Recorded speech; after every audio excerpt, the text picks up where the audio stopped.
સુરત ગ્રામ્યમાં ધર્માંતરણ મુદ્દે જ્વાળામુખી સળગ્યો। કામરેજના ડુંગરા ગામે આદિવાસી સમાજમાં આક્રોશ છે। પાઇપ જોડાઈ ચૂક્યા છે। જી અક્ષય, જે પ્રકારની આ ઘટના સામે આવી છે ને હવે તેને લઈને હિન્દુ સંગઠનો પણ મેદાને આવી ગયા છે ને હાલ હવે શું કાર્યવાહી હાથ ધરવામાં આવી છે? જી ચોક્કસથી જણાવીશ કે સુરત જિલ્લાના કામરેજ તાલુકાના ડુંગરા ગામે જે છે તે ધર્માંતરણનો જ્વાળામુખી ફાટ્યો છે અને કહી શકાય કે સ્થાનિક સ્તરે જે છે એક શખ્સ દ્વારા જે છે તે ભોળા લોકોને જે છે તે ધર્માંતરણનો તેમજ અન્ય લાલચ આપીને તેનું ધર્માંતરણ કરી રહ્યો હતો અને સ્થાનિક સ્તરે જે કહી શકાય કે 25 જેટલા લોકોનું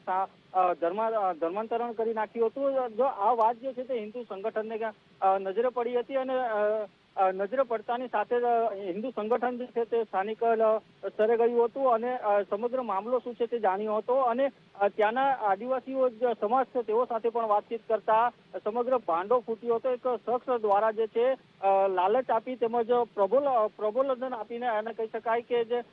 તેઓનું ધર્માંતરણ કરવામાં આવી રહ્યું હતું અને આજે હિન્દુ સંગઠનને આજે આ વાત ધ્યાને આવતાની સાથે તેઓ દ્વારા જે કહી શકાય કે સુરત કલેક્ટરને તાત્કાલિકપણે જે છે તે આવેદન આપ્યું હતું અને આદિવાસી સમાજને પણ સાથે રાખવામાં આવ્યા હતા અને જે સમગ્ર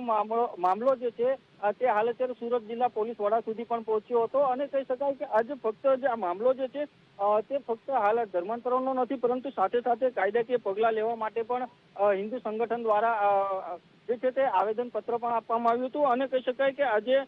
સુરત જિલ્લા કલેક્ટર અને સુરત જિલ્લા પોલીસ વડાને પણ જે વિસ્તૃત આવેદન સોંપવામાં આવ્યું છે અને સાથે જ કહી શકાય કે આજે મુખ્ય શખ્સ જે છે તે ધર્માંતરણ કરાવી રહ્યો હતો તેની વિરુદ્ધ કાયદેસરની કાર્યવાહી કરી કડક પગલાં લેવાની પણ માંગ હાલ અત્યારે જે હિન્દુ સંગઠન તેમજ આદિવાસી સમાજ જે છે તે કરી રહ્યો છે। જી